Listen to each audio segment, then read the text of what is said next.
Welcome back here to the Richard Schwartz and Associates Studios for the Magnolia Fields Podcast, Maroon and White edition, covering all things Mississippi State athletics. I'm Tanner Marler, alongside, as always, Cody Blazak. And, you know, we talk about all things Mississippi State. And last week, we said that this was probably one of the biggest weeks in the program's history, arguably, for Mississippi State soccer. And boy, did they deliver, Cody. Yeah, it was a neat task to welcome the two newcomers, Oklahoma and Texas. And boy, did they say welcome to the SEC. That they did. You were on the call for those games, weren't you? I was on the Texas game. That Oklahoma game was at Oklahoma. I got the 2-0 win there. And then Texas, number 11 Texas in the nation, with 4 top 100 players, comes to town and drops it 1-0. However, Texas did have some injuries. I mean, they were really struck by the injury bug right now. Trinity Byers is out, who is number 4. Their goalkeeper, Mia Justice, was at 98, got hurt in the state game, had another one. The defender, Cox, number 30 in the nation. They're all hurt. The only one that was still available playing that game was Lexi Missimo, who was number 1, is the best player in the nation. But sometimes number 1 just isn't enough to get it done. Yeah, I mean, we talked about how good this Mississippi State squad is defensively. Anytime you've got that kind of defensive ability, you can shut out one player. You know, no matter how good they are, you can take one player out of the game. And we thought going into that one, the strategy might be, well, take Missimo out, and if the others have to beat you, so be it. But now with all those out, it was pretty much, I don't want to say a cakewalk for Mississippi State, but they really never were truly that threatened on the defensive side. Yeah, they have a freshman that's made a really big impact, Amalia Villarreal, who just couldn't get many looks. We were kind of like your James Harden. They're going to get their shots. Yeah. She didn't. This is how crazy this was. Texas going into that game was like number 1 in the nation on shots attempted in a game. They finished with 7. Yeah. And they averaged about 22. I mean, that's the thing. They didn't have a shot on goal until about 20 minutes left in the second half. Lexi Missimo, in her career, has never gone a game without getting a shot off. That came with about 15 minutes left in the game, and she only had 1. Yeah. It was and it wasn't really like incredible. It wasn't like it was a great look. It was a great look. I mean, it was well, for Lexi Missimo, it's probably a fantastic. It was a great look. Yeah. It was a wonderful save by Maddie Anderson. I mean, there's a reason people believe that she is one of the best, if not the best goalkeeper in the nation.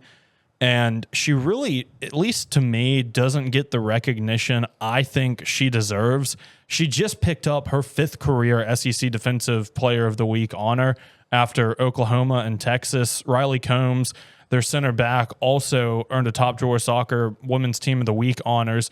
And you look at this team, and they don't score a million goals. They score the goals they need to win games. Allie Perry has really come on.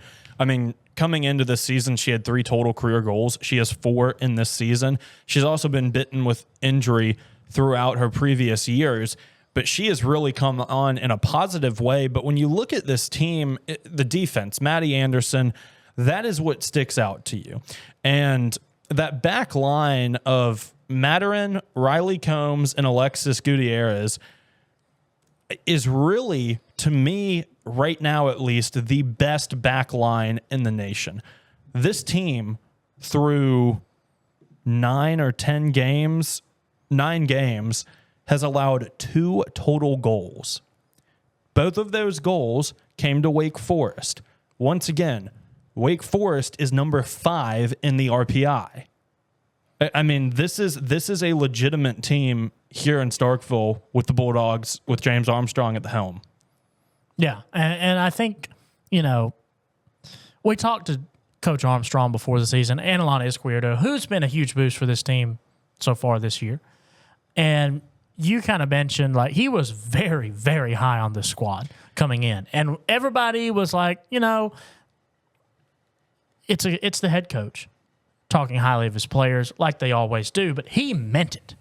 Yeah, James, I love talking to James Armstrong. He's a lot of fun to talk to. Is a really good person, has a great attitude about a lot of things. I mean, a certain determination, and since he has been at Mississippi State, he has continued to break records and just continued to break them, is now the winningest Mississippi State women's soccer coach in history at this program. He's been here for 6 years. This is his 6th year. It's not like he's a 25-year vet. Yeah, he's already the winningest. I mean, it just tells you what he's done for this program. It's been really special to watch, really just him coaching on the field. On top of the fact, the media had time with him after the game on Texas, and sometimes I just like to take in the view.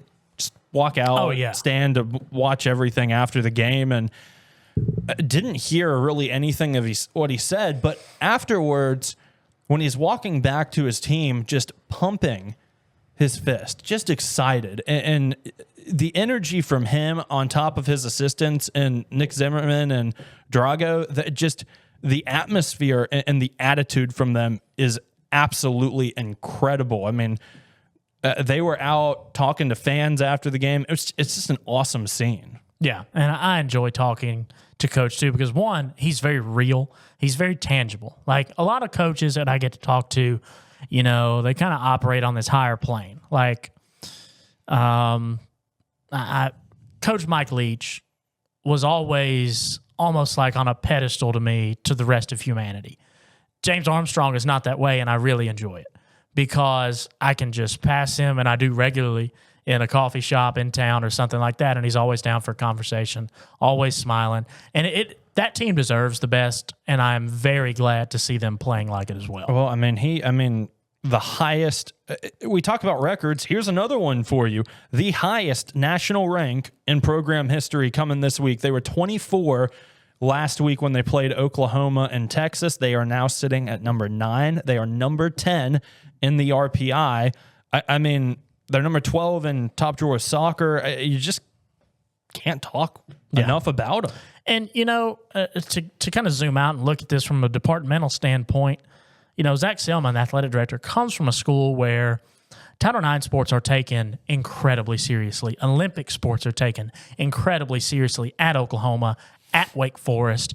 And I think you're seeing that kind of reflected here, I think Selman has given Armstrong kind of the go-ahead on whatever he wants to do with that program because he trusts him to take it in a good direction. I think he's given him more in the sense that my thing is James was here before Zach was, and he was excelling. And he was. But sometimes you see coaches go like this and then this. It has just been this all the way for James Armstrong. So, he might have a little more resources, but he was doing this before Zach came he was doing very well before Selman came here. And now I think that we're seeing, and granted, I think a lot of this is Armstrong too, we're seeing it taken to another level. New construction projects, which granted isn't directly part of Selman's plan. Those plans have been in motion, but beautification projects around the soccer stadium, a lot more money being kind of funneled into the groundskeeping and everything for soccer. Record attendance numbers over these last 5 or 6 years with Armstrong. It's been fun. It's even funnier because the top 5 attendance records are all under James Armstrong. Oh, yeah. It's just, Coach, you're doing a heck of a job. Yeah, it's fun to watch. It's fun to watch. We can't wait to see where this goes. We'll have Coach back on here before long. We got to work that out. They got some fun ones coming up this week, too. Thursday, they travel to South Carolina, the number 23rd ranked team in the nation. That game was initially, it was either 6 or 7. It is an 11 a.m. game now because of the weather coming in there. But then they come back home, LSU, this Sunday, 6:30. Them Tigers. Hopefully we'll get Coach Armstrong back in the studio. For now, we're going to take a quick break, and we're going to talk some NIL. Name, image, and likeness here after these messages. Stick with us here on the Magnolia Fields Maroon and White Edition.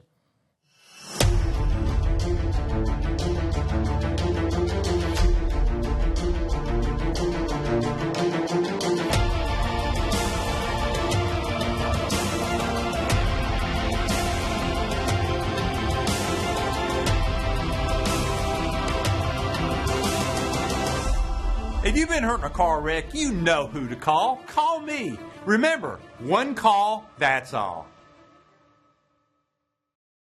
Welcome to the Richard Schwartz and Associates Magnolia Field Studios. One call, that's all.